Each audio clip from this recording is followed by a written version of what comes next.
Hola mis queridos amigos y hermanos, muchas gracias por asistir a este vídeo. Bueno, esta es otra reacción a la serie sobre el tema de los muertos, del alma, del Hades, ¿verdad? ¿Qué es lo que realmente enseña la Biblia? Así que vamos a aprender aquí reaccionando al vídeo del señor Jonathan, del canal Argumentos Bíblicos. Él está reaccionando al pastor adventista Joel Flores. Y él aquí, de la parte donde voy a continuar, él está conversando sobre lo que son parábolas, ¿verdad? Y presten mucha atención, por favor, porque voy a dar mis comentarios y usted va a abrir la palabra de Dios y va a leer. Atención. Entonces, la parábola del rico y Lázaro es parábola, pero el hecho de que sea una parábola refuerza mucho más su veracidad, no la niega, porque usted tiene que distinguir lo que es una parábola, una alegoría, o una parábola y una retórica apocalíptica, donde sí se elementen, o se introducen elementos simbólicos. Mira, qué interesante. Entonces, él dice, por ejemplo, que, bueno, el rico y Lázaro es algo real, es algo que sucede de verdad, porque, bueno, una parábola, según su pensamiento, no tiene elementos simbólicos, ¿verdad? Y hay que distinguirlo de lo que es una alegoría, entre otros tipos de géneros que se usan en la Sagrada Escritura. Ahora, pero ¿a cuál punto quiere llegar él dando ese tipo de definición? Y aquí nos vamos a concordar en la forma como él interpreta lo que es una parábola. Y les voy a decir por qué, presten mucha atención. Además de eso, él va a tocar también el tema de Lucas 23:43, del ladrón en la cruz, ¿verdad? Al tratar de refutar a Joel Flores. Así que presten mucha atención, que eso va a estar interesante. Quédense hasta el final, por favor. Pero en una parábola los elementos no son simbólicos ni alegóricos. Los elementos son reales. Por ejemplo, parábola de la gran pesca. Hay una red, hay peces, todos son elementos reales. Parábola de la harina, medida, mujer, todos son reales. Parábola del grano de mostaza que crece, eso es real. Todas las parábolas contenían elementos reales. Mira qué interesante. Yo puedo concordar con él cuando habla de los elementos reales en una parábola. Sí, la gran pesca, ¿verdad? La red, los peces, las personas, son elementos reales y que pertenecen a la vida cotidiana. Ahora, ¿cuál es el error en el que él va a caer en este vídeo? Pensar que porque se usan elementos reales en una parábola, entonces todos los detalles que se muestran allí en la parábola también suceden en la vida real. Y ese es un gran engaño en el que él se encuentra. Y les diré por qué. Él dice todas las parábolas contienen elementos reales, queriendo decir con esto que todos sus detalles también entonces son reales, se dan en la vida real. Miren, por ejemplo, Jueces capítulo 9. Vamos a Jueces, el capítulo 9, y vamos a ir a partir del versículo 8, ¿verdad? Aquí son las palabras de Jotam, quien se pone en el monte Gerizim, según el versículo 7, él alza su voz y les dice lo siguiente a ellos. Versículo 8. ¿Fueron una vez los árboles? Yo pregunto, ¿los árboles son reales? Claro, son elementos reales. ¿Fueron una vez los árboles a elegir rey sobre sí? Yo pregunto, ¿un rey es también un elemento real? ¿Una imagen real? Claro que sí. Y miren lo que hacen estos árboles. Fueron una vez los árboles a elegir rey sobre sí. Y dijeron al olivo, reina sobre nosotros. Mas el olivo respondió, he de dejar mi aceite con el cual en mí se honra a Dios y a los hombres, para ir a ser grande sobre los árboles. Y ahí continúa la parábola. Esta es una parábola. Yo creo que todos reconocen esto como una parábola. No es una fábula, ¿verdad? No es otro tipo de género, sino que es una parábola. Ahora entonces, los árboles son reales, los reyes son reales. El problema, mi apreciado, es que si tomamos la definición que da Jonathan, en el sentido en que él la da, entonces tendríamos que creer que los árboles hablan y que los árboles pueden reunirse y pueden elegir rey sobre ellos. Pero obvio, tenemos que usar el sentido común. Eso no se da, ¿verdad? Lo que pasa es que lo que no se ha dado cuenta el señor Jonathan y muchos cristianos que quieren literalizar la parábola del rico y Lázaro, es que en una parábola no necesariamente todo lo que sucede, todo lo que se presenta, sucede en la vida real, ¿verdad? Por ejemplo, en la parábola del rico y Lázaro, que está en Lucas 16, 19 en adelante, se habla de Abraham. Abraham fue un personaje real. Se habla de Lázaro. Bueno, ahí no se dice que Lázaro sería ¿verdad? Si sería el amigo de Jesús, probablemente Jesús usa el nombre Lázaro por lo que iba a suceder poco después de esa parábola. Recuerden ustedes que Lázaro murió y Lázaro fue resucitado por Jesús, y cumpliendo de esa manera algo que se dice en esa parábola del rico y Lázaro. ¿Qué se dice en esa parábola? No creerán ni aun cuando se levante uno de entre los muertos, ¿verdad? Pero no todo lo que describe la parábola del rico y Lázaro es algo que está sucediendo, mi apreciado, en la actualidad, ¿verdad? Porque caeríamos en muchas inconsistencias y haríamos que la Biblia se contradiga. Por ejemplo, la parábola del rico y Lázaro hace pensar que las personas reciben su recompensa inmediatamente cuando mueren. Sin embargo, ¿qué dice Jesús, por ejemplo, en Mateo 16:27? Miremos un momentito el Evangelio de San Mateo, el capítulo 16 y el versículo 27. Mire lo que dice allí. El mismo Jesús dice, porque el Hijo del Hombre vendrá en la gloria de su Padre con sus ángeles, y entonces pagará a cada uno conforme a sus obras. ¿Cuándo es que Él va a pagar conforme a sus obras? Cuando el Hijo del Hombre venga en la gloria de su Padre con sus ángeles. Otra cosa que supondría un problema si literalizamos todos los detalles de la parábola del rico y Lázaro es, por ejemplo, pasajes tan claros como Eclesiastés 9:5 en adelante, donde se nos dice que los muertos nada saben. Los muertos nada saben.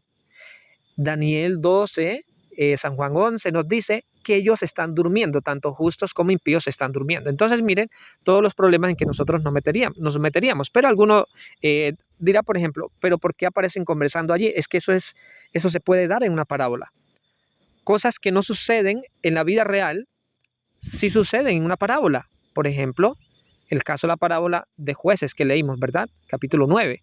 Los árboles se reunieron, eligieron un rey y ellos hablaron. Bueno, en la parábola del rico y Lázaro, los muertos pueden hablar, pueden conversar, pero eso solo se puede dar en el contexto de una parábola. Entonces, no todos los detalles de una parábola se deben tomar de manera literal. Ese es el error del señor Jonathan. Vamos a continuar. Para compararlos con verdades espirituales.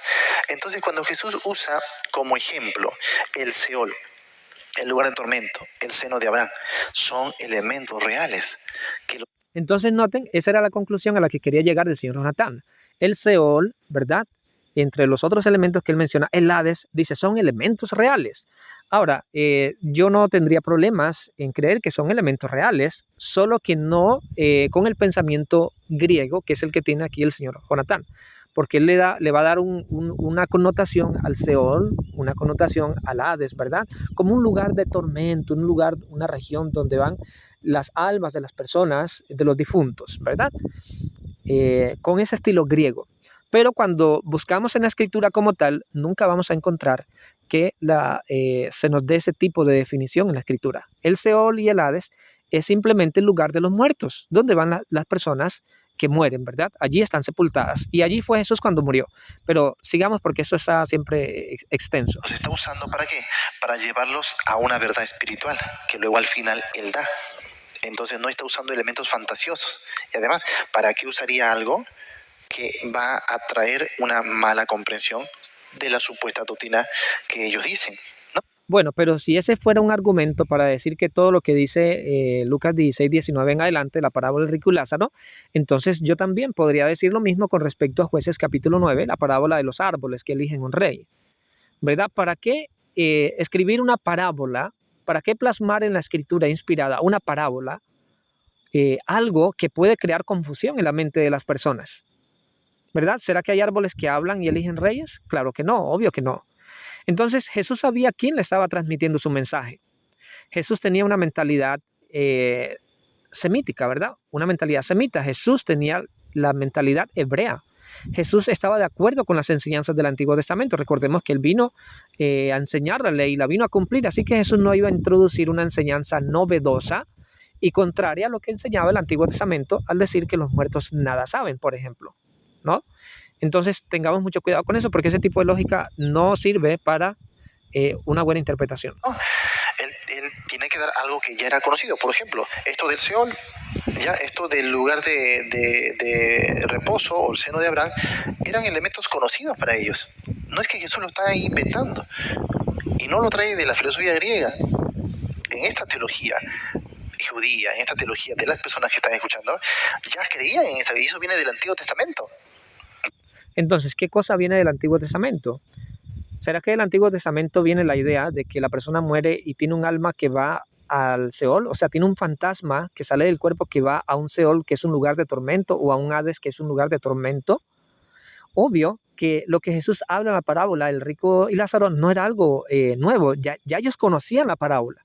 Es decir, ya ellos conocían esos elementos que están allí, pero eso no significa que la Biblia o que Jesús haya enseñado, o los profetas enseñaran, que la persona que muere, su alma va al seno de Abraham, ¿verdad? Va a un lugar llamado seno de Abraham, y que el Hades está pegado con el paraíso, por ejemplo.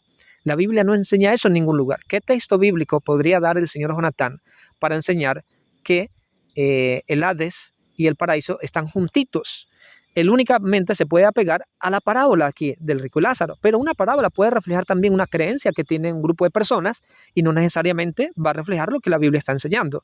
Pero aún así Jesús toma eso como un medio para enseñar una verdad espiritual, ¿verdad? Así que tengamos aquí mucho cuidado, mis apreciados. El Antiguo Testamento no enseña inmortalidad del alma. Tengan eso muy claro. Los muertos nada saben, nunca lo olviden. Los muertos nada saben. Los vivos saben que han de morir, pero los muertos nada saben. Eclesiastés 9, 5, 6 en adelante. Ya ellos creían en estas verdades. Jesús no está inventando cosas, sino está usando lo que ellos ya creían, ya abrazaban, lo que ya era una verdad, para dar una lección espiritual. ¿Se da cuenta? Así que es una parábola y eso no se puede negar. Pero hay que ir entendiendo algunos detalles. Bueno, vamos a ver cuáles son los detalles que él va a comentarnos aquí. Ya está contestado lo que acabo de decir, ¿verdad? Entonces, el hecho de que sea parábola no significa que todo lo que sucede en una parábola tiene que tomarse como algo que sucede en la realidad, ¿verdad? Ya eso está demostrado. Pero vamos a ver qué más detalles va a dar. El seno de Abraham se compara con el cielo. No, una cosa es el seno de Abraham y otra cosa es el cielo. Después voy a explicar eso. Bueno, los adventistas no comparamos el seno de Abraham con el cielo, ¿no? El seno de Abraham solo aparece allí en el contexto de la parábola del rico y Lázaro. Y por otro lado, los adventistas, bueno, como ya acabé de explicar, el seno de Abraham solo se da en el contexto de la parábola. Más la Biblia no enseña en ningún lugar, en sus textos literales, descriptivos, que la persona que muere tiene un alma que va a un lugar llamado seno de Abraham.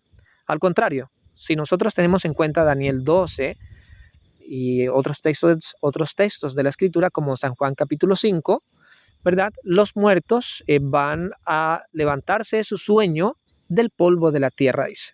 Los que están en el polvo de la tierra. Entonces, nadie aquí está diciendo que el seno de Abraham representa el cielo. Al contrario. Vamos a ver. El elemento que él usó. A ver, creo que él usó el elemento del griego cuando habló del ladrón en la cruz, ¿no? Del ladrón en la cruz. Entonces él dice, muchos dicen que Jesús le dijo, hoy estarás conmigo en el paraíso. Y eso es una mala traducción porque en el griego es, te digo hoy que estarás conmigo en el paraíso. Terrible. Eso es una mentira. Aquí se le pescó una mentira totalmente descarada, porque no es lo que dice el griego. No es lo. Wow, entonces, miren, parece ser que el señor Jonatán va a dar entonces una evidencia bíblica, una buena exégesis que demuestre que su creencia sobre la traducción de Lucas 23:43 es correcta. ¿Cuál es la creencia de Jonatán con respecto a Lucas 23:43? Que el texto correctamente diría, de cierto te digo que hoy estarás conmigo en el paraíso. Es decir, el mismo día, el ladrón estaría con Jesús en el paraíso. Y él rechaza la traducción que nosotros apoyaríamos, ¿no? La que apoyamos nosotros diría, de cierto te digo, hoy tú estarás conmigo en el paraíso. Vamos a ver qué justificación va a dar el señor Jonatán. Escuchemos. ¿Qué dice el griego? El griego, la traducción es literal, y usted puede sacar cualquier interlineal y vea lo que dice. Dice, de cierto te digo, hoy estarás conmigo en el paraíso. Hoy estarás conmigo en el paraíso. Semerón, hoy, está colocado aquí inmediatamente de la expresión legó, que es te digo, lo que indica que la palabra hoy modifica la acción futura de estarás conmigo en el paraíso. ¡Wow! Uy, qué interesante. Vamos a examinar esta declaración que acaba de dar el señor Jonatán, ¿verdad? Entonces, él rechaza lo que comenta el pastor adventista Joel Flores sobre la base de léxicos, él dice, de interlineal, ¿verdad? Interlineal. Dice, miren, revisen cualquier interlineal, ¿verdad? Interlineal griego, y entonces tiene que decir así la traducción, y esta es la correcta traducción, mas él no está haciendo una correcta exégesis, y les voy a decir por qué. Él olvida varios detalles que son importantes. En primer lugar, mi apreciado escucha, deberías tener en cuenta que no todos los evangélicos, no todos los cristianos creen lo que Jonatán está diciendo. Existen evangélicos que apoyan la traducción donde Jesús diría, de cierto te digo hoy, tú estarás conmigo en el paraíso. Y rechazan la que está dando el señor Jonatán. Usted lo puede investigar, ¿verdad? Dios le ha dado esa capacidad. Investíguelo y se va a dar cuenta que no todos creen lo mismo. En el mundo evangélico están divididos en ese tema. Un grupo de eruditos no creen en la inmortalidad del alma, por ejemplo, ¿no? Y ellos conocen lo que dice Lucas 23:43. Ahora, ¿cuál sería entonces la traducción correcta? La traducción correcta de Lucas 23:43. Hay algo que él no les ha dicho. Y es que gramaticalmente, el adverbio semeron, no es semerón, sino semeron, puede modificar, porque recuerde que semeron está entre dos verbos. Está entre el verbo decir, cuando Jesús dice de cierto te digo, y está entre el verbo ser o estar, cuando Jesús le dice estarás conmigo en el paraíso. Gramaticalmente, semeron puede modificar a cualquiera de los dos, gramaticalmente, y eso no se lo dice Jonatán, pero sí lo dicen varios eruditos no adventistas que son inmortalistas, de hecho, Pero la cuestión aquí a descubrir es cuál de los dos verbos realmente estaría modificando semeron. Si el verbo digo, ¿verdad? Y si modifica el verbo digo, entonces la traducción quedaría, de cierto te digo hoy, tú estarás conmigo en el paraíso. O si modifica al verbo estar, entonces la traducción quedaría, de cierto te digo que hoy estarás conmigo en el paraíso. Anoten lo siguiente, por favor. Presten mucha atención. Les voy a dar algunos datos interesantes sobre Lucas 23:43. Se ha demostrado desde hace tiempo que el uso de hoy, que es la palabra griega para semeron, que es la traducción para semeron, con un verbo precedente, es decir, que lo antecede para introducir o concluir una declaración, no es más que un modismo semítico destinado a intensificar el significado y la solemnidad de la declaración que seguirá o que se acaba de hacer. O sea, mis apreciados, cuando un verbo precede a semeron allí funciona como un intensificador del significado de algo que se va a decir o de algo que ya se ha dicho. Es decir, le va a brindar solemnidad. En otras palabras, allí en Lucas 23:43 Jesús está diciendo, de cierto, yo te digo hoy, yo te aseguro hoy que tú estarás conmigo en el paraíso.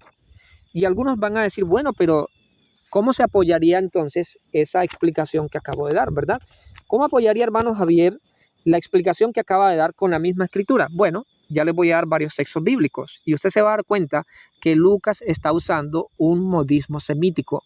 Se ha descubierto que el Evangelio de Lucas está influenciado por el semitismo, a pesar que Lucas no era judío. Y Lucas hace mucho uso de la Septuaginta.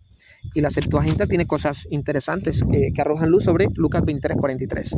Escuchen lo siguiente, mis apreciados. Este modismo, ¿verdad? Te digo hoy, la palabra semeron, es común en las escrituras, especialmente en Deuteronomio, donde hay más de 40 ejemplos de expresiones. Por ejemplo, les voy a dar algunos ejemplos de ellos.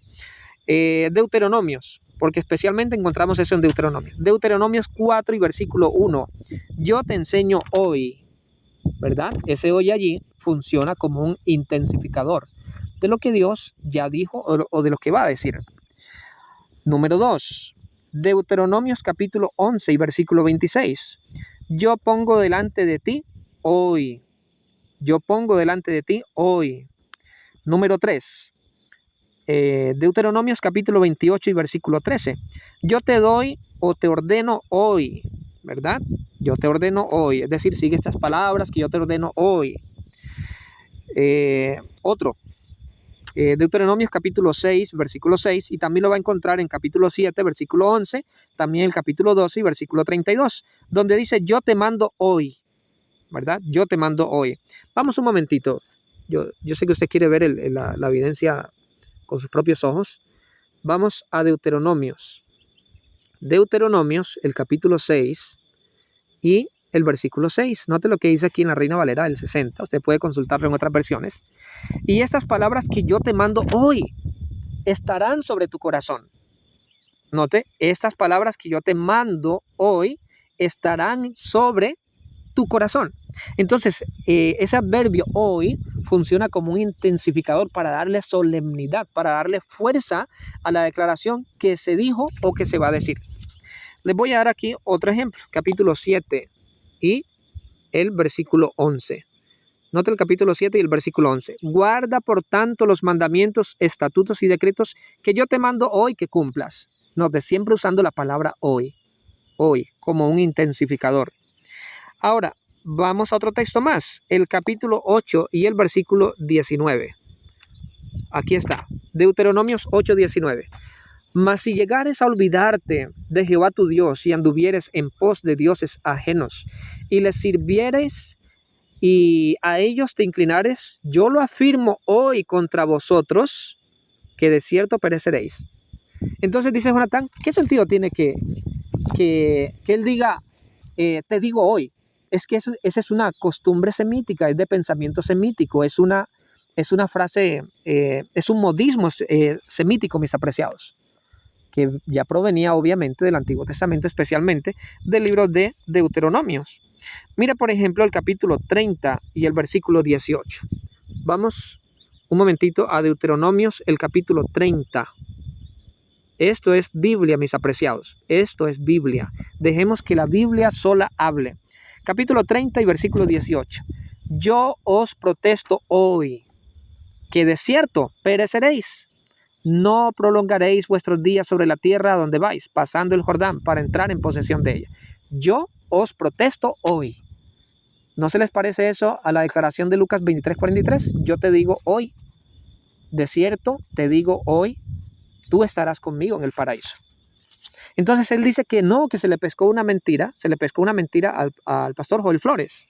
Eso no es una cuestión del pastor Joel Flores, mis queridos amigos. Si ustedes investigan, van a ver que hay muchos eruditos que creen en esta traducción, basados en evidencia bíblica. Entonces, yo les voy a mostrar aquí también algo interesante en el Nuevo Testamento. Vamos al libro de los Hechos, el capítulo 20 y el versículo 26, por ejemplo. Por tanto, yo os protesto en el día de hoy. Note, yo os protesto hoy, yo os protesto en el día de hoy.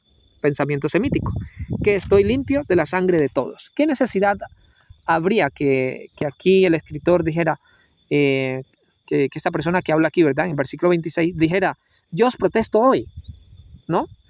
Obviamente en nuestra forma de pensar, de este lado del mundo, ¿verdad? Nosotros no usamos esa frase, yo hago esto hoy, yo te digo hoy, yo declaro hoy. No la usamos, ¿verdad? Esto es pensamiento semítico y es lo que no entiende el señor, aparentemente, el señor Jonatán. Miren, por ejemplo, el capítulo 26. Vamos a Hechos capítulo 26. Hechos 26 y el versículo 2. Dice, me tengo por dichoso, oh rey Agripa, de que haya de defenderme hoy delante de ti, de todas las cosas de que yo soy acusado por los judíos. Entonces note, el pensamiento semítico tenía esta forma de hablar, de dar su discurso. Entonces aquí fracasa obviamente el discurso del señor Jonatán defendiendo la supuesta inmortalidad del alma. Les voy a regalar otro dato con respecto a Lucas, porque hay personas que, aparentemente hay personas que niegan que Lucas use ampliamente pensamiento semítico, solo porque él no era judío. Pero fíjense ustedes los siguientes datos, y el que desee ampliar más este tema, yo le recomiendo el resumen de la tesis del doctor Rodrigo Silva, donde él estudia Lucas 23:43, la palabra, el adverbio semeron. Y allí él arroja estos datos, miren, un dato que él no se inventó, ¿no? Porque él cita incluso el autor de estos datos. Por ejemplo, Mateo, el Evangelio de San Mateo, usa un 28% de semitismo. El Evangelio de Marcos usa un 16% de semitismos. El Evangelio de San Juan usa un 20%. ¿Y saben cuánto usa San Lucas? Usa un 38%. Es uno de los que más semitismos usa entre los 4 evangelios. Un 38%. Entonces, presten atención a lo siguiente. Y aquí yo les dije que iba a ampliar, ¿no? Porque me interesa mucho que usted sepa bien el verdadero sentido de Lucas 23:43. Resulta que Lucas tiene la tendencia definida de usar este adverbio, el adverbio hoy, en griego semeron, con el verbo precedente. Y esto sucede en 14 de las 20 ocurrencias de semeron en Lucas y Hechos. Yo les voy a dar algunos ejemplos de lo que les acabo de decir. Por ejemplo, Lucas capítulo 2 y versículo 11, en la frase, os ha nacido hoy, ¿no? Entonces ahí vemos una asociación de semeron con un verbo precedente. Os ha nacido hoy en el griego, ¿verdad? Este nacer, el verbo nacer, precede a semeron.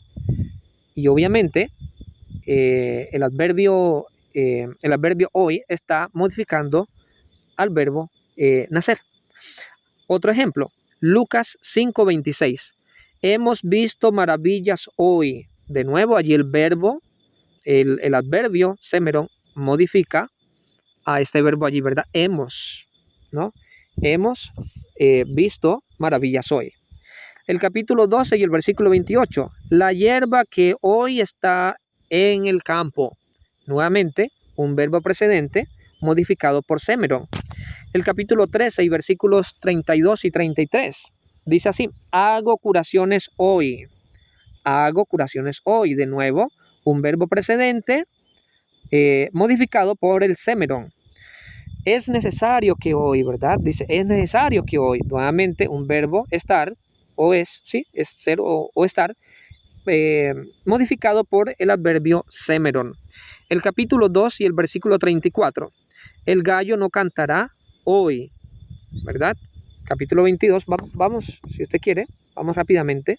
No, es que no puedo leer todos los textos, cada texto, porque se me iría mucho tiempo, ¿no? Le cité el capítulo 22 y el versículo 34. Note lo que dice ahí. Y él le dijo, Jesús, Pedro, te digo que el gallo no cantará hoy, ¿verdad? Momentito. Antes que tú niegues 3 veces que me conoces, ¿no?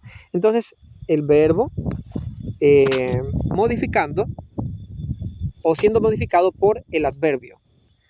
Ya ahí está el versículo 61, creo que también arroja luz, versículo 61. Entonces, vuelto, el Señor miró a Pedro y Pedro se acordó de la palabra del Señor que le había dicho, antes que el gallo cante, me negarás 3 veces.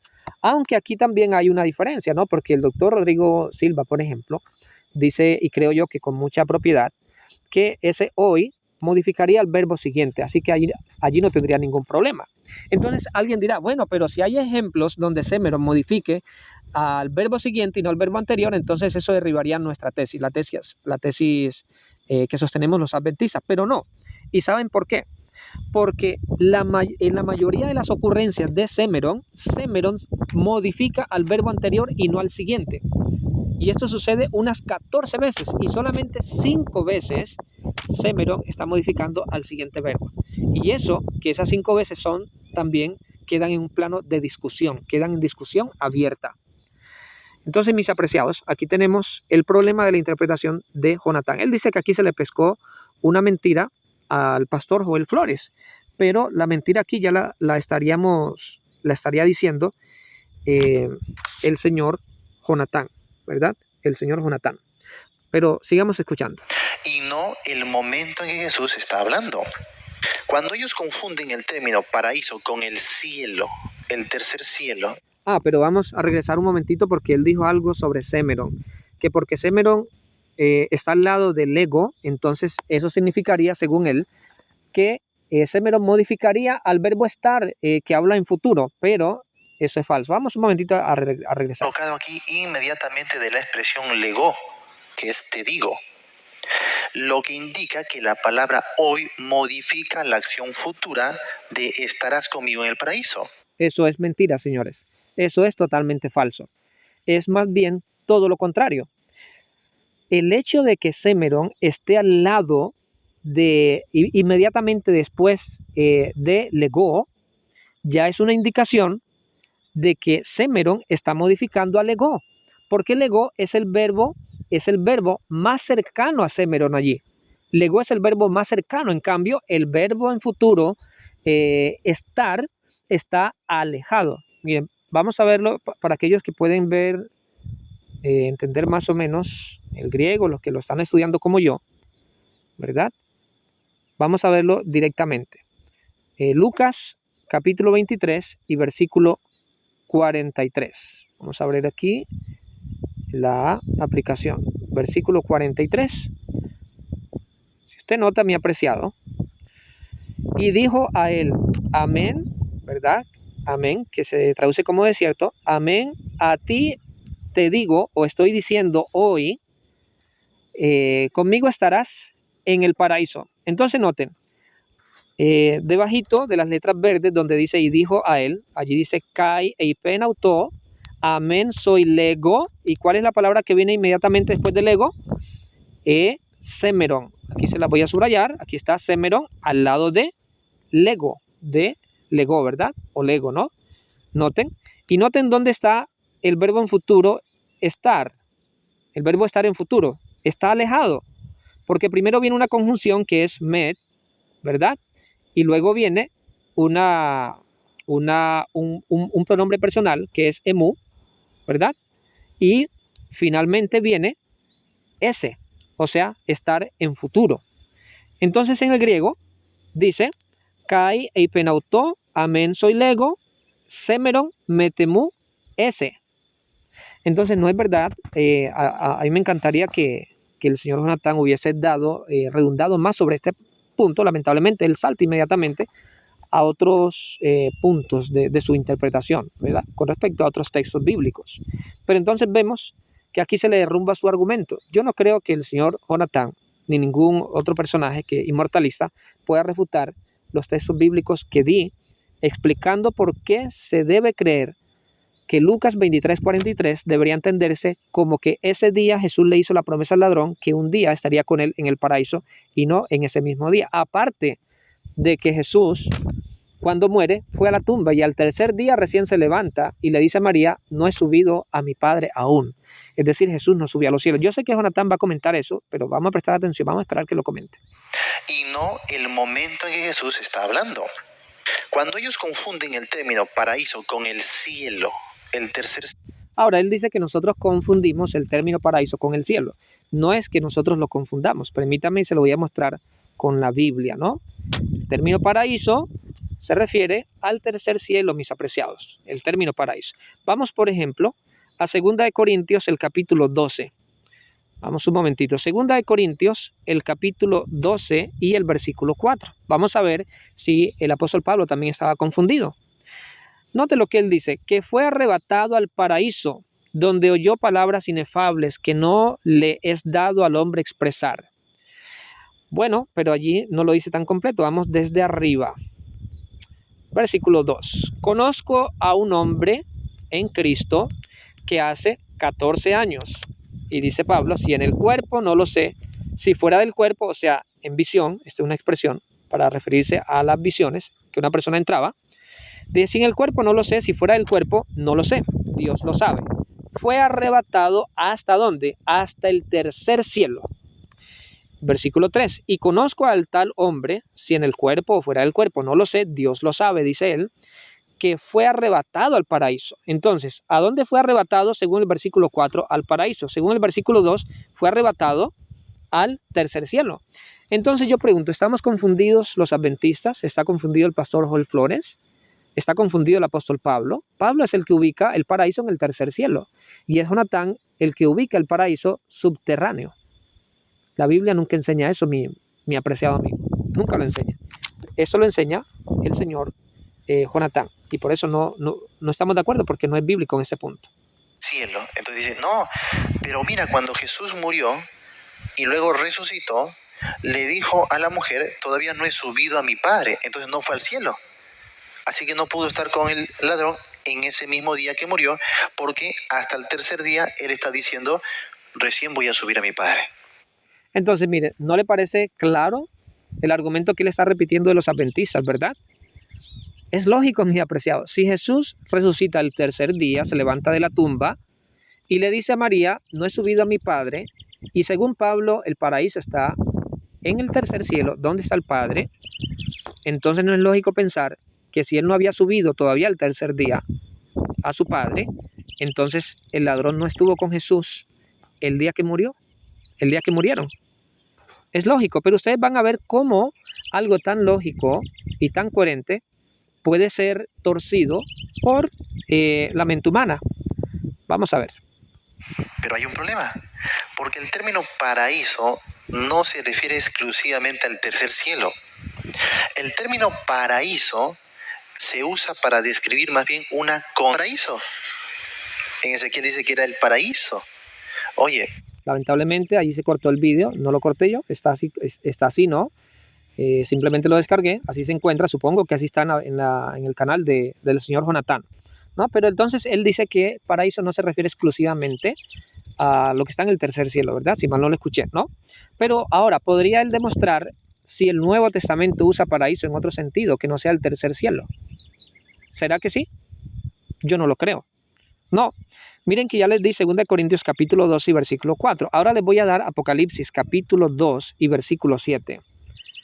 Esto es permitir que la Biblia hable. Apocalipsis capítulo 2 y el versículo 7. Mire lo que dice. El que tiene oído, oiga lo que el Espíritu dice a las iglesias. Al que venciere le daré a comer del árbol de la vida, el cual está en medio del paraíso de Dios. ¿Sí nota usted? ¿En dónde está el paraíso de Dios? ¿Qué se encuentra en el paraíso de Dios? El árbol de la vida. Y al que venciere se le promete que se le dará a comer del árbol de la vida, el cual está en medio del paraíso de Dios. ¿Y dónde está ese paraíso? 2 Corintios 12:4. En el tercer cielo, mis apreciados. En el tercer cielo. Y aquí dice que ahí está el árbol de la vida. Según Apocalipsis 20, ¿dónde está el árbol de la vida? Está en medio de está en la santa ciudad, la cual desciende del cielo, la Nueva Jerusalén. Según Apocalipsis capítulo 20. Entonces, ¿quién aquí está engañado, confundido, equivocado? No somos nosotros, es el señor Jonatán. Pero bueno, no voy a hacer largo este vídeo, yo lo voy a continuar, pero escuchemos un poquito más. Entonces, ¿el Edén era el tercer cielo? No, pues, sino que habla de la condición. El Edén era un lugar donde uno podía disfrutar de bienestar, de reposo completo. ¿Sí me dejo entender? Ah, ya. Entonces, si es un lugar de reposo completo, de bienestar y de placer total, se llama paraíso. Por ejemplo, el tercer cielo en 2 Corintios capítulo 12 también Pablo le llama paraíso, porque es un lugar pleno de bienestar total. Ajá, entonces mire que él acabó de citar el texto que yo les di, ¿verdad? 2 Corintios 12, 12, ¿no? Del 2 en adelante. Él dice, también le llama paraíso al tercer cielo, pero ojo con esa palabrita, también le llama paraíso. Pero puede mostrar el señor Jonatán, otro texto del Nuevo Testamento, ¿verdad? Donde pueda verse que paraíso puede referirse a otra cosa que no sea el tercer cielo. Puede mostrar un texto que no sea parábola. Porque como bien demostré en un inicio, no todo lo que se dice en una parábola sucede en la vida real, pasa en la vida real o pasa en la realidad. No todo lo que dice una parábola debe tomarse literalmente. Entonces, ¿a dónde promete Jesús llevar a sus fieles? San Juan 14, a donde él esté. ¿Y a dónde iba Jesús? Voy a la casa de mi Padre, donde hay muchas moradas. Y a esos fieles, en Apocalipsis 2:7, se les promete estar allá, a los vencedores. Eso es lo que la Escritura está enseñando, ¿no? No lo que nos comenta aquí el señor Jonatán, lamentablemente. De reposo total, es paraíso. Pero el seno de Abraham, que estaba en la tierra, no está arriba en el cielo, está debajo de la tierra, en el Seol, ahí se encontraba el seno de Abraham, también es el paraíso. ¿Por qué? Ok, vamos a ver por qué. Porque es un lugar de reposo que contrastaba con el otro lugar de tormento. Lugar de tormento, lugar de reposo. Ahora, ¿por qué dice lugar? Porque el Seol, lo mismo que Hades, era una caverna profunda en la tierra. Y esta caverna se dividía en dos justamente, y es lo que Jesús está ratificando. Uno, por eso se llama lugar de reposo, y otro, lugar de tormento. Bueno, y a propósito, esas divisiones que hace el señor Jonatán, ¿en qué parte de la Biblia se nos enseña? Porque miren que él toma una parábola y construye una doctrina a partir de una parábola, lo cual es ilícito hacer, mi apreciado. Las doctrinas deben fluir de los textos claros, simples y llanos de las Sagradas Escrituras. Uno no puede tomar una parábola para construir una doctrina, porque si no, yo voy a tomar también entonces la parábola que se encuentra en Jueces 9, de los árboles que hablan, que se reúnen, que eligen reyes. Entonces vamos a formar también hay una doctrina. Los árboles hablan, mis apreciados. Los árboles hablan, porque allí lo dice la parábola, y todo lo que dice una parábola, en palabras del señor Jonatán, es real, no es simbólico, no es de otro género, sino que es real, es literal. ¿Sí nota usted? El señor Jonatán no puede hacer uso de otro texto bíblico para enseñar que existe, que el paraíso y el Hades están pegados y que son subterráneos. Eso lo aprendió por influencia griega, pero no por influencia bíblica. Ah, pero ¿por qué está en la Biblia entonces esa parábola si no era algo real? Porque Jesús tenía la capacidad de tomar elementos que existían, que eran conocidos en la sociedad de su tiempo, y las podía transformar para transmitir una verdad espiritual, tal como lo ha dicho el señor Jonatán. Pero no indica que Jesús estaba de acuerdo con todo lo que se decía, con todo lo que había en una parábola. Sáquense eso de la mente, mis apreciados. ¿Recuerdan ustedes que Jesús también habló de la parábola de aquel hombre injusto, ¿verdad? Que se hizo riquezas con injusticia, y entonces dice, también hagan ustedes lo mismo. ¿Será que Jesús está apoyando la injusticia, la deshonestidad, perdón? ¿Será que Jesús apoya la deshonestidad? Es obvio que no, mi apreciado. Tenemos que tener mucho cuidado al extraer lecciones de una parábola. Y él piensa que cuando Jesús dice, hoy estarás conmigo en el paraíso, es que va a estar en el tercer cielo. No, Señor. Entonces Jonatán dice que no, pero la Biblia dice que sí, 2 Corintios 12:4 y Apocalipsis capítulo 2 y versículo 7. ¿Qué texto del Nuevo Testamento, qué texto bíblico da Jonatán para decir que paraíso allí no es el tercer cielo? ¿No? Él se atrinchera allí en la parábola del rico y Lázaro, pero lamentablemente saca una doctrina de una parábola de manera indebida. No al tercer cielo, sino allí al Seol, al Hades. ¿Jesús estuvo en el Hades, sí o no? Vamos a ver esto. Otra vez, contundencia bíblica, ¿ya? Wow, vamos a la contundencia bíblica ahora. Ahora él va a ir al libro de los Hechos. Atención, por favor. Vamos al libro de los Hechos. Hechos capítulo 2. Ya me dio hambre, ya tengo que ir a almorzar. Hechos capítulo 2. Vamos a la contundencia. Vamos a adelantarlo para leer el texto. Acá está. Dice, varones hermanos, dice Pedro, si os puede decir libremente del patriarca David, que murió y fue sepultado, y su sepulcro está con nosotros hasta el día de hoy. Mira la diferencia. Pero siendo profeta y sabiendo que con juramento Dios le había jurado que de su descendencia en cuanto a la carne levantaría al Cristo para que se sentase en su trono, viéndolo antes, habló de la resurrección de Cristo. Mira, que su alma no fue dejada en el Hades. ¿Por qué no dice que su cuerpo no fue dejado en el sepulcro? Acá pudo haber dicho esto, ¿no? Miren qué interesante, y bueno, agradezco mucho que él dé esos comentarios porque es la oportunidad de enseñar lo que la Biblia realmente enseña, ¿verdad? Allí usa la palabra, bueno, alma en el versículo 31. Lo que no les dice el señor Jonatán es que en el griego del versículo 31 del capítulo 2 de Hechos no aparece allí la palabra alma, ¿verdad? Allí no dice su alma, allí no lo dice. Vamos un momentito, yo les recomiendo mucho, mis apreciados hermanos adventistas y no adventistas, que examinen un poco el comentario bíblico adventista del séptimo día. Vamos a Hechos, lo que está citando el señor Jonatán. Hechos, el capítulo 2 y el versículo 31. Ahora, no aparece la palabra alma, aunque si apareciera, como si aparece en el versículo 27, nosotros no tendríamos problemas, por lo que le voy a comentar dentro de un momento. Vamos un momentito al comentario bíblico, porque él aquí da unos comentarios que son muy pertinentes. Su alma, versículo 31. La evidencia textual establece la omisión de su alma y que solo se leía, no fue dejado en el Hades. O sea, el 31 está diciendo así, viéndolo antes, habló de la resurrección de Cristo, que, dice así, que no fue dejado en el Hades, no dice su alma, sino que Cristo no fue dejado en el Hades, es decir, en el lugar donde están los muertos, ni su carne vio corrupción. Entonces, esa frase allí, su alma, no aparece en el texto original. Y yo me puse a buscarlo si es verdad que no aparece. Bueno, yo aquí tengo la aplicación. Vamos allá a la aplicación donde aparece la interlineal de Hechos. Vamos a Hechos, el capítulo 2 y el versículo 31. Mire lo que va a decir aquí. Habiendo visto de antemano, habló acerca de el levantamiento del ungido, ¿verdad? Estoy aquí leyendo la traducción literal, que ni fue abandonado en Hades, ni la carne de él vio corrupción. Note, ¿dónde está la palabra aquí, sige, que traduce alma? No está, ¿no? Entonces, obviamente eso aquí se le voló al señor Jonathan. Yo creo que no revisó el texto griego.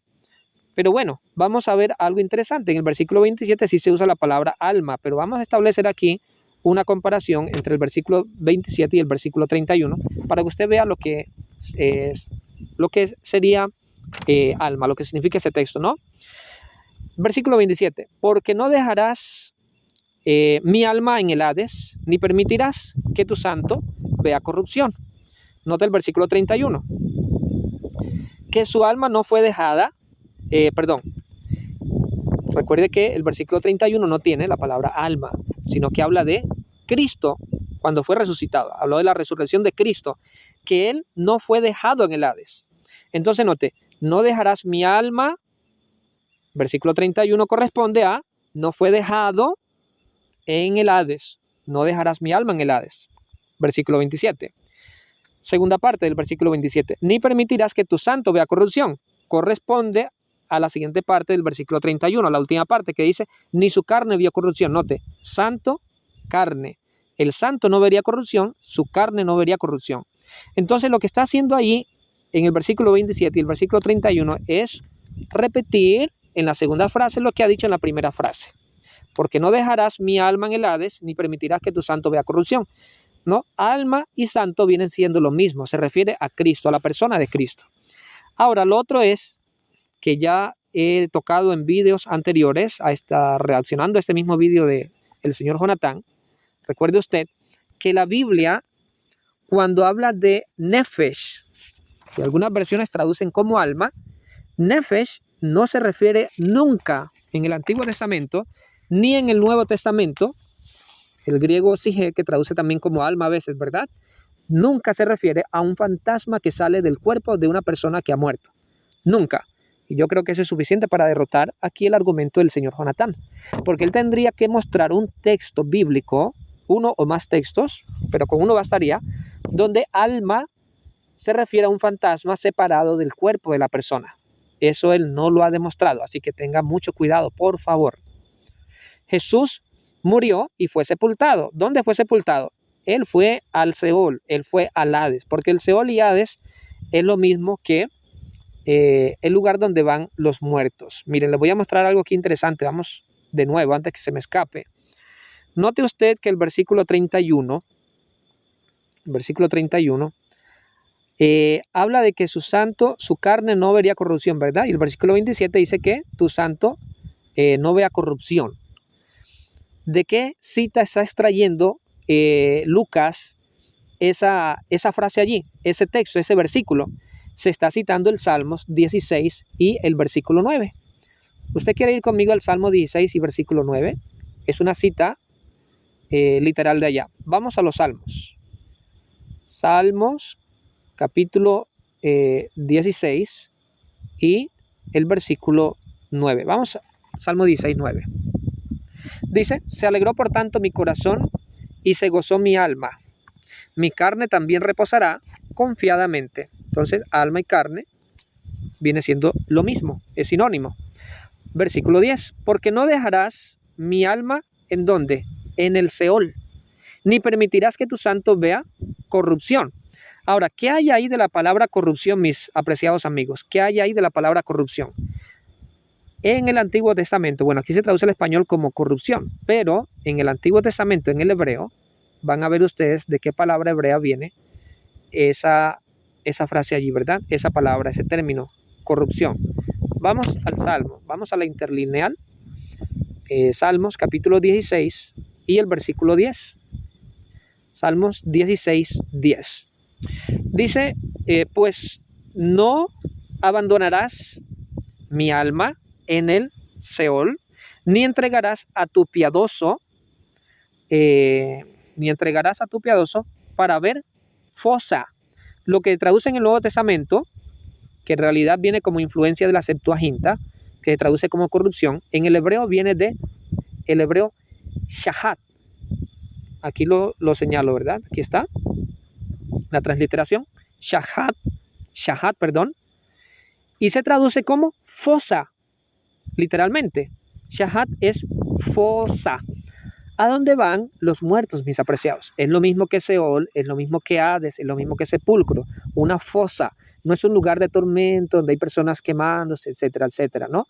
Es el lugar donde van los muertos, las personas que mueren. A eso se refiere ahí la palabra corrupción que se usa en el Nuevo Testamento. Bueno, esto creo que se me está yendo bastante tiempo. Vamos a ver qué más escuchamos antes de cerrar este video. Vamos a escuchar algo más, por favor. Oye, su cuerpo no fue dejado en el sepulcro, no dice eso. Dice, su alma no fue dejada en el Hades. Y además, mira, ni su carne vio corrupción. O sea, Pedro distingue el alma de Jesús del cuerpo de Jesús. El cuerpo estaba en el sepulcro y no se pudrió, no vio corrupción. Y su alma no fue dejada en el Hades. ¿Hace distinción del cuerpo y del alma, sí o no? Sí. Entonces, aquí él se equivoca terriblemente de nuevo, ¿no? Porque él quiere hacer, digámoslo así, pareciera que estuviera distinguiendo Hades de Seol. Hades de Seol, ¿verdad? Sí, para él, digámoslo así, mejor dicho, para la Escritura, Hades es lo mismo que Seol. Ya lo leímos ahorita en el Salmo 16, 9 y 10. Salmo 16, 9 y 10, vamos a ver. No dejarás mi alma en el Hades, ¿no? Dice, ¿verdad? Hades es una palabra griega para Seol. No dejarás mi alma en el Hades, ni permitirás que tu santo vea corrupción. Entonces, alma y santo se refieren a lo mismo, a la persona de Cristo, ¿no? No fue dejado en el Hades, ¿no? Ni vio corrupción, ¿verdad? Es decir, no fue dejado allí, bueno, tal como dice el señor Jonathan acá, siguiendo la traducción griega, que se pudriera, ¿no? Que su cuerpo se pudriera, ¿no? Ahora, Pablo, Pablo, creo que es el que está hablando allí en Lucas capítulo 2, no está distinguiendo, de acuerdo a la mentalidad griega, entre cuerpo y alma, porque para los escritores neotestamentarios, como para los veterotestamentarios, alma nunca se va a referir a un fantasma que sale del cuerpo al momento que la persona muere, sino que alma puede referirse a la persona como un todo o al principio de la vida. Y eso ya lo vimos, yo le invito a revisar mis vídeos anteriores donde hablo sobre este tema. Así que esa interpretación aquí no es verdad. Claro que sí. Ahora, entonces, si el Seol es lo mismo que el Hades y el alma de Jesús fue al Hades, Jesús fue entonces al paraíso, ¿sí o no? Porque ¿dónde estaba el paraíso? En el Hades. Jaque mate. Ningún jaque mate. Porque 2 Corintios capítulo 12, recuérdelo muy bien, mi apreciado. 2 Corintios 12, 4. 12, 2 al 4, el paraíso está en el tercer cielo. Eso es lo que se enseña en el Nuevo Testamento, para la palabra paraíso. Apocalipsis 2.7 dice que el árbol de la vida está en medio del paraíso de Dios. El paraíso de Dios, que está ¿en dónde? En el tercer cielo. Y según Apocalipsis 20, el árbol de la vida está en la santa ciudad, es decir, donde está Dios. Dios no está en una región subterránea. Yo sé que los evangélicos, muchos dicen así, pero después ese paraíso que estaba ya en el Hades fue trasladado al cielo. Pero esa es una tradición humana porque la Biblia no lo enseña, ¿verdad? La Biblia no lo enseña. La Biblia no enseña que existan dos paraísos, uno subterráneo, a menos que quieras tomar la parábola como algo literal, ¿verdad?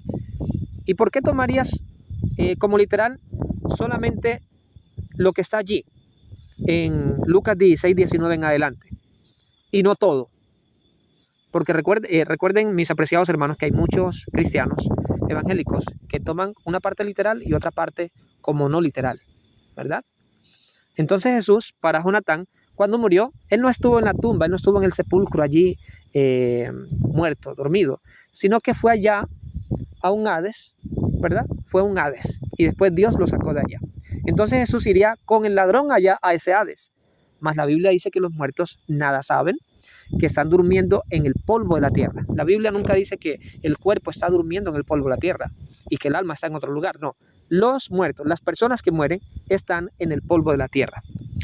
Bueno, creo que hay algo más, vamos a ver. El paraíso estaba en el Hades, no en el tercer cielo. Así que Jesús sí cumplió la promesa a este ladrón arrepentido. Hoy estarás conmigo en el paraíso. No crean esa mentira. Del griego dice diferente. El griego... Bueno, ya aquí vamos a cerrar. Vemos que se está repitiendo ya lo que ya se ha contestado, ¿verdad? Se demostró que Lucas 23:43 puede traducirse como: de cierto te digo, hoy tú estarás conmigo en el paraíso. Porque ese hoy era para darle intensidad y solemnidad a lo siguiente que se iba a decir, ¿no? Como los ejemplos que ya les cité desde un principio, que vienen desde el Antiguo Testamento, especialmente del libro de Deuteronomios. Yo te enseño hoy, yo pongo delante de ti hoy, yo te ordeno hoy, yo te mando hoy, yo testifico contra ti hoy, yo te declaro hoy, ¿no? Entonces ese hoy era común en la mentalidad semítica para enfatizar, para darle fuerza, para darle solemnidad a una promesa o a una orden, a algo que se había dicho o algo que se iba a decir. Y aparece incluso hasta en el mismo libro de los Hechos, en el Nuevo Testamento, en los escritos lucanos. Mis apreciados, se ha demostrado que Lucas está bastante influenciado por la Septuaginta y tiene una mentalidad que se refleja, un semitismo que se refleja ampliamente en sus escritos, ¿no? Como ya lo comenté anteriormente. Bueno, quería comentarles esto, voy a cerrar aquí, mis apreciados. Crean lo que la Escritura dice, los muertos nada saben, créanlo así, mis apreciados. Crean la promesa de Jesús de que Él va a preparar moradas, fue a preparar moradas, pero luego Él vendrá para llevarnos con Él, para estar con Él a donde Él se encuentre. Crea lo que dicen los apóstoles cuando dicen que si dormimos en Cristo seremos levantados juntamente con Él, así como Dios le levantó a Cristo de los muertos, así nos levantará cuando Cristo venga, ¿verdad? Y los muertos en Cristo resucitarán primero y luego seremos arrebatados junto con los vivos para recibir al Señor en el aire. Esa es la enseñanza apostólica y la enseñanza de los profetas. Que el Señor te bendiga, mi apreciado, y te guarde.